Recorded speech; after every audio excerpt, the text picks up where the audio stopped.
నమస్తే friends. Tamil Nadu government అసలుకి తమిళనాడు ప్రజలంటేనే సంచలనానికి వాళ్ళు మారుపేరు. ఒక హిందీ భాషని వ్యతిరేకించడం కానీ లేకపోతే జల్లుకట్టుని సుప్రీంకోర్టు నిషేధిస్తే వాళ్ళు పోరాడిన విధానం కానీ ఒకటా రెండా చాలా చాలా చాలా ఉన్నాయి. వాళ్ళు పోరాటానికి పెట్టింది పేరు, సంచలన చట్టాలకు కూడా పెట్టింది పేరు. ఇప్పుడు నేను ఎందుకు చెబుతున్నానంటే, నిన్ననో మొన్ననో తమిళనాడు గవర్నమెంట్ స్టాలిన్ గారు అతను ఒక చట్టాన్ని తీసుకొచ్చారు. ఆ చట్టం నాకు పెచ్చగా నచ్చింది. నాకు అసలుకి అది మామూలుగా లేదు. నాకు ఎంత బాగా నచ్చిందంటే మీరే వింటారు. ఆ చట్టం ఏంటంటే, ఈ వడ్డీ వ్యాపారస్తులు ఉంటారు కదా, వాళ్ళ మీద ఉక్కుపాదం. అది అసలు ఒక్క మొక్కలు చెప్పాల్సి వస్తే ఉక్కుపాదం కూడా కాదు, భస్పం చేసే చట్టం అది. ఈ అక్రమంగా దారుణంగా 5 రూపాయలకి 10 రూపాయలకి 6 రూపాయలకి వడ్డీల మీద వడ్డీలేసి వసూలు చేసే ఈ వడ్డీ రాక్షసుల్ని ఉక్కుపాదంతో నలిపేసే చట్టం అది. ఇంతకు ఆ చట్టం ఏంటంటే, ఎవరైనా సరే ప్రజలకు వడ్డీలకి ఇస్తే ఇచ్చుకోండి, కానీ వాళ్ళ దగ్గర కానీ మీరు బలవంతంగా వసూలు చేస్తే 5 సంవత్సరాల జైలు శిక్ష, 5 లక్షల జరిమానా. ఆ డబ్బు కూడా వాళ్ళకే ఇప్పిస్తాం. ఎవడైతే అప్పు తీసుకుంటాడో వాడికే ఇప్పిస్తాం. లేదా మీరు పొరపాటున వాళ్ళ మీద ఒత్తిడి చేసి వాళ్ళు ఆత్మహత్య చేసుకున్నారనుకో, ఆ వడ్డీ ఇచ్చినోడికి జీవిత కారాగార శిక్ష వేస్తాం, లైఫ్ ప్రిజన్మెంట్ వేస్తాం. ఇది చట్టం. గవర్నర్ కూడా దానికి ఆమోదించారు, అసెంబ్లీలో కూడా దానికి చట్టం చేశారు. అబ్బా ఏం చట్టం అప్ప! నాకు ఈ మధ్యకాలంలో మనసు పూర్తిగా నచ్చిన చట్టం ఇది. సూపర్. ఇక ఈ చట్టం గురించి, దాని లోటుపాట్ల గురించి, అది మన ఏపీలో అమలు చేయాలా వద్దా అని గురించి, వీటన్నిటి గురించి నాకు తెలిసింది డిస్కస్ చేస్తాను. దయచేసి ఛానల్ని కొంచెం సబ్స్క్రైబ్ చేసుకోండి, ఎంకరేజ్ చేయండి. జై శ్రామిక వర్గం. ఇక మేటర్లోకి వద్దాం. ఇంతకీ మేటర్ ఏంటంటే మళ్ళీ చెబుతున్నా, వడ్డీ వ్యాపారస్తులు వడ్డీలకు ఇచ్చుకోండి, మాకు అభ్యంతరం లేదు. మీరు వడ్డీలకు ఇచ్చిన ప్రజల దగ్గర సానుకూలంగా సక్రంగా వసూలు చేసుకోండి. బలవంతంగా వసూలు చేస్తే, వాళ్ళని బాధ పెడితే, చిత్రహింసలకు గురి చేస్తే 5 లక్షల జరిమానా, 5 ఏళ్ల జైలు శిక్ష. పొరపాటున ఆడు చచ్చిపోతే డబ్బు తీసుకున్నవాడు, ఆ డబ్బు ఇచ్చినోడికి జీవిత కారాగార శిక్ష, జీవితం వాడు మొత్తం తినాల్సిందే చచ్చిపోయే వరకు. ఇది చట్టం. అయితే దీని మీద భిన్న వాదనలు ఉన్నాయి. ఫస్ట్ ఈ చట్టం తప్పు అనేవాళ్ళు వాదనలు చెబుతా. వాళ్ళు ఏమంటున్నారంటే, ఈ చట్టం తప్పు అనేది ఎవరంటారు? నార్మల్గా ఈ వడ్డీ వ్యాపారం చేసుకునే వాళ్ళు అంటారు. వాళ్ళు ఏమంటున్నారంటే, ఇది పనికిమాలిన చట్టం, ఆ తమిళనాడు గవర్నమెంట్కి పని బాట ఉండదు. ఆ ఉదయనిధి స్టాలిన్ అంటే డిప్యూటీ సీఎం, అసలు ఆడికి వచ్చిందంటే ఈ ఐడియా, ఎంత చండాలం ఇది. పేద ప్రజలకు డబ్బులు ఎవరిస్తారు? బ్యాంక్ ఇవ్వదు. మరి మేము వడ్డీ వ్యాపారం చేస్తున్నాం కాబట్టి వాడికి ఇల్లు ఇబ్బంది అయినా, ఇరుకు ఇబ్బంది అయినా, పిల్లకి డెలివరీ అయినా, పెళ్ళి అయినా, పెటాకులైనా, దినమైనా తద్దనమైనా, హాస్పిటల్ అయినా మా దగ్గర పరిగెత్తుకుంటూ వస్తే మేము డబ్బులు ఇస్తాను. మేమే లేకపోతే వాళ్ళు లేరు. ఈ చట్టం దారుణం. ప్రజలని గొంతు నక్కటమే, శ్రామిక వర్గాన్ని చచ్చిపోండి మీరు చెప్పటమే. ఇది మేము అసలు ఒప్పుకోము, ఇది చండాలం, చెత్త అని ఈ వడ్డీ వర్గం, వడ్డీల మీద బతికే ఈ వర్గం ఉండిద్ది. ఈ వడ్డీలకి డబ్బులు ఇచ్చి వాటి మీద పెరిగే వర్గం, వాళ్ళు దీన్ని ముక్త కంఠంతో ఇది తప్పు అని చెబుతున్నారు వాళ్ళు. సరే, మరి నా విషయం ఏంటో చెబుతానని నేను నిజంగా ఈ చట్టం ఒక అద్భుతం అని చెబుతున్నా. ఈ చట్టం ఒక తమిళనాడులోనే కాదు, దేశవ్యాప్తంగా అన్ని రాష్ట్రాల్లో రావాలని చెబుతున్నా. ఎందుకు ఏంటో కూడా చెబుతా. నేను దీంట్లో కొన్నాళ్ళు కూడా వడ్డీ వ్యాపారం చేశా. అయితే నేను దీన్ని తర్వాత మెల్లగా మానేశాను. ఆ కష్టాలు, బాధలు, కన్నీళ్లు, ఆ ఇచ్చేవాడు ఆ డబ్బులు తీసుకున్నాక ఇవ్వలేక ఆడిపడే కష్టాలను చూసి నేను మానేశాను. సరే, ఇక మేటర్లోకి వద్దాం.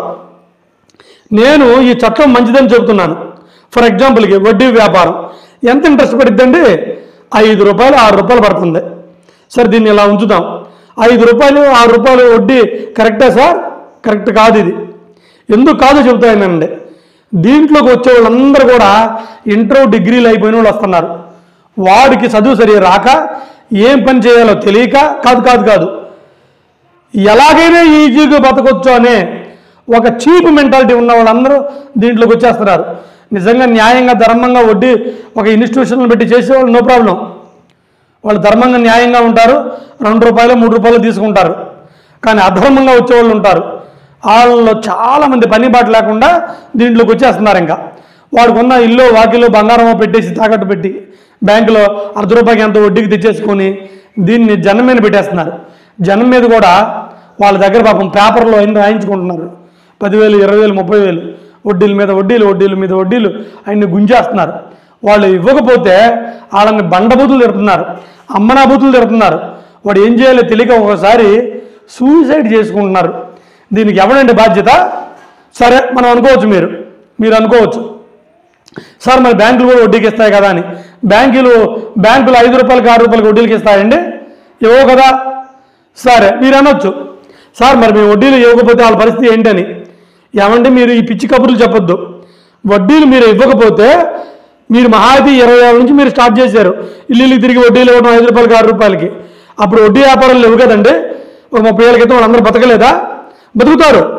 ఆ ఊరిలో ఉన్న రెడ్డి గారు చౌదరి గారు కాపు గారు లేదా వాళ్ళ కులంలో ఎవరో ఒక మంచోళ్ళు ఉంటే వాళ్ళ దగ్గరికి వెళ్ళి తెచ్చుకుంటారు. సంవత్సరానికో 2 సంవత్సరాలకు వాళ్ళ పంటలు వచ్చినప్పుడు అండి వడ్డీ ఎంత అయిందంటే వడ్డీ అంత ఇవ్వలేనండి, ఇది అసలు నేను తెస్తున్నానంటే ఆ రెడ్డి గారు చౌదరి గారు కాపు గారు లేదా వాళ్ళ కులంలో ఉన్న పెద్దోళ్ళు సరే అంత ఇవ్వరా అంటారు. అది పద్ధతి అంటే. ఇప్పుడు ప్రతి వారం ప్రతి నెల ఆడి పేక మీద కత్తి పెట్టేస్తే ఆడు ఎక్కడ తెచ్చేస్తారండి? మళ్ళీ మీరు అనొచ్చు అదేంటండి డబ్బులు తీసుకునేటప్పుడు లేదా అది ఇచ్చేటప్పుడు ఈ ప్రాబ్లం వచ్చిందా అని. సార్ మీ దగ్గర డబ్బులుండి మీరు వ్యాపారం చేయడానికి మీరు డబ్బులు పోగేసుకొని మీ దగ్గర డబ్బులుండి ఆ లేని లేబర్కి ఇస్తున్నారు, మీరు ఆ శ్రామికుడికి ఇస్తున్నారు, ఆ రైతన్నకి ఇస్తున్నారు. మరి ఆడు ఇవ్వాలంటే ఆడి దగ్గర డబ్బులు ఉండాలి కదా. మీ దగ్గర ఉండి మీరు వాళ్ళకి ఇస్తే వాళ్ళ దగ్గర పాపం లేనప్పుడు మీకు ఎలా ఇస్తారు? అందుకే ఈ వారాలు ఈ నెలలు నేను కష్టం అంటున్నాను. వాడు ఉన్నప్పుడు పంటలు వచ్చినప్పుడు గొడ్డునో గోధునో దేన్నో అమ్ముకొని మీకు ఇస్తాడు. కానీ మీరు వారానికి నెలకి తిరిగితే ఆడ పరిస్థితులు తారుమారైపోతే ఆడు మీకు కట్టలేకపోతే మీరు బండబూతులు తిడితే ఏం చేస్తారండి? ఇది పాపం కొంతమంది చనిపోతున్నారు, కొంతమంది అసలు ఏం చేయాలో తెలియక నిద్రలు పట్టక అల్లాడిపోతున్నారు పాపం. అందుకే నేను చెబుతున్నాను ఇది దారుణం, ఈ చట్టం అద్భుతం. ఇప్పుడు ఎవడైతే ఈ చట్టం వచ్చిందో విశాల దృక్పథం ఉన్నవాడు, నేను ఎలాగనో అమ్మ అయ్యా అనుకుని వాళ్ళని జాగ్రత్త బతనాడుకొని నేను వడ్డీ తీసుకుంటాను అనుకున్న వాళ్ళు ఈ వ్యాపారంలోకి వస్తారు. లేనివాళ్ళు రారు, ఎవడు చావడం, డబ్బు అవసరం ఎవడు చావడం, ఇబ్బంది ఉండదు. మంచివాళ్ళు ఉన్నారు, వాళ్ళు ఇస్తారు, వాళ్ళు ఆదుకుంటారు. మీరే ఒక పనికిమాలిన వ్యాపారాన్ని క్రియేట్ చేసుకొని మీరే వాళ్ళకి అవసరాలు కల్పించి మీరే వాళ్ళ ఇళ్ళకి వెళ్ళిపోయి వడ్డీకి ఇస్తామా తీసుకోండి అని చెప్పి వాళ్ళని ఇవ్వకపోతే నానా బూతులు తిడితే వాళ్ళు చూస్తా ఊరుకుంటారా? మంచి పని ఉదయనిధి స్టాలిన్ గారు చేసింది. మీరు అనుకోవచ్చు సార్ అదేంటండి మేము డబ్బులు చెప్పి తీసుకోవడం తప్ప అని. ఇచ్చినప్పుడు తీసుకోవడం తప్పు కాదు, నీ దగ్గర ఉండిచ్చావు, మళ్ళీ ఆడి దగ్గర ఉండాలి కదా. అసలు నీ దగ్గర తీసుకున్నావంటేనే ఆడి శ్రామికుడు అని అర్థం. నువ్వు వ్యాపారం చేస్తున్నావు. నాకు ఇంకో డౌట్ కూడా వచ్చిందండి, ఏ వ్యాపారం చేసినా ఎక్కడో ఒక చోట లాస్ వచ్చింది, కానీ ఈ వడ్డీ వ్యాపారం రాదండి బాబు. వాళ్ళు ఎందుకంటే పీల్చి పిప్పి చేస్తారు. సంవత్సరం తిరగకుండానే వాడికి వడ్డీ అసలు మొత్తం వచ్చేస్తాయి. అక్కడి నుంచి ఆయన పీల్చి పీల్చి పీల్చి పిప్పి చేస్తారు. ఇక చిన్న చిన్న కుర్రవాళ్ళందరూ దాంట్లోకి వచ్చేస్తున్నారు. ఎంత దారుణాలండి ఇవి. నాకు తెలిసి ఇదంతా వాళ్ళకి పాపం ఈ లేబర్లని పీల్చి పిప్పి చేసే ఒక వ్యవస్థ ఇది. ఈ వ్యవస్థ మీద ఈ ఉక్కు పాదం నిజంగా అద్భుతమైన ఐడియా. నేను మళ్ళీ కోరుకుంటున్నాను చంద్రబాబు గారు కానీ లేకపోతే రాబోయే ఎలక్షన్లో ఎవరు వస్తే వాళ్ళు కానీ ఎవరైనా సరే మన ఏపీలో కూడా ఈ చట్టాన్ని ఆలోచించండి. ఇది మామూలు చట్టం కాదు, అద్భుతమైన చట్టం. నేను ఇందాక వీడియోలో చెప్పాను కదా, నేను వడ్డీ వ్యాపారం చేశాను. అలా వడ్డీ వ్యాపారం చేసేటప్పుడు ఒక ఇంటికి వెళ్ళిపోతే ఆవిడ మేము వస్తే అతను భయపడిపోయి లోపల ఇంట్లో దాక్కుంటే నేను అబ్జర్వ్ చేశా. పాపం ఆ చిన్నపిల్లలు 2 కూతుర్లు అతనికి. పాపం ఆ పిల్లలు బయట నిలబడిపోయి వాళ్ళు పాపం బిక్కుముఖం వేసుకుని ఏడుపు ముఖం పెట్టారు. నేను ఆవిడని అడిగా, లేరండి పాపం ఆవిడ చేతులు ఎలా నలుపుకుంటా అలా నిలబడింది. నాకు అర్థమైంది పాపం ఉంటే కడతారు కదా, ఉంటే ఎవడు మాత్రం కొట్టాలనుకుంటారు. ప్రతి ఒక్కరికి ఆత్మాభిమానం ఉంది. అసలు తీసుకున్నవాడికి ఇచ్చేటప్పుడు గర్వంగా ఫీల్ అవుతాడు. మనం ఇచ్చేటప్పుడు మనకి వ్యాపార దృక్పథం, తీసుకుని తిరిగి ఇచ్చేటప్పుడు వాడిది రాజు దృక్పథం. అందుకని ఎవడైనా ఉంటే ఇవ్వాలనే పాపం. కానీ వాడు చేతులు పిచ్చుకుంటే నాకు అర్థమైంది. ఆ చిన్నపిల్లలు నాకు కలిసి చూస్తే నాకు బాధేసింది. నేను తర్వాత వద్దని ఇంటికి వెళ్ళిపోయి ఆ పిల్లల దగ్గరికి వెళ్ళమ్మా, మీ నాన్నగారు నేను ఫ్రెండ్స్, మీరేం భయపడమాకండి అని చెప్పి నేను ఇంటికి వెళ్ళిపోయి ఆయనకి SMS పెట్టాను. సార్ మీరు నాకు డబ్బులు ఏమి ఇవ్వద్దు, కంగారు పడద్దు, పిల్లల్ని బాగా చదివించుకోని. అంతే, నేను వడ్డీ వ్యాపారం మానేసా. మీకు కావచ్చు, మీరు వడ్డీ వ్యాపారం చేసే వాళ్ళు దాని మీద బతుకుతారు, వడ్డీలు మింగేసి. కానీ పాపం ఆ వడ్డీలు తీసుకున్న వాళ్ళు మీకు వారానికో నెలకో కట్టలేక ఆ డేట్ దగ్గరకు వస్తుంటే 10 రోజుల ముందే పాపం వాళ్ళు బిక్కిరి పోతూ ఉంటారు. వాళ్ళు కొంచెం టైం ఇచ్చే వడ్డీ సంస్థలు రావాలి. కొంచెం పట్టు విడుపులో ఉన్న వడ్డీకి ఇచ్చేవాళ్ళు కావాలి. అంతేగాని గొంతు మీద కత్తి పెట్టి పేక్ గోసే వడ్డీ వాళ్ళు మనకొద్దు. అందుకే దీన్ని కాల్ మనీ. మనకి చంద్రబాబు నాయుడు గారే ఆయన చేసిన అద్భుతమైన విషయాలు ఇది కూడా ఒకటి.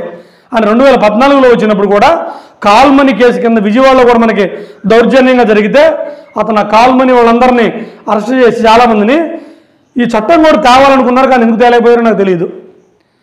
కొంతమంది అయితే పుస్తులు లాగేస్తారు, తాళిబుట్లు లాగేస్తారు, జుట్టుపట్టులు లాగుతారు. ఏమైనా నీకు డబ్బులు ఊరకొచ్చినాయా, మాకు ఊరకొచ్చినాయా, నీ అమ్మ మూడు సొమ్మ బండ బూతులు తిట్టేసి అసలు నువ్వు మాతో నైట్కి రా అన్న వాళ్ళు కూడా బోలెడు మంది ఉన్నారు. ఎందుకంటే వాళ్ళకి మానవత్వం ఉండదు.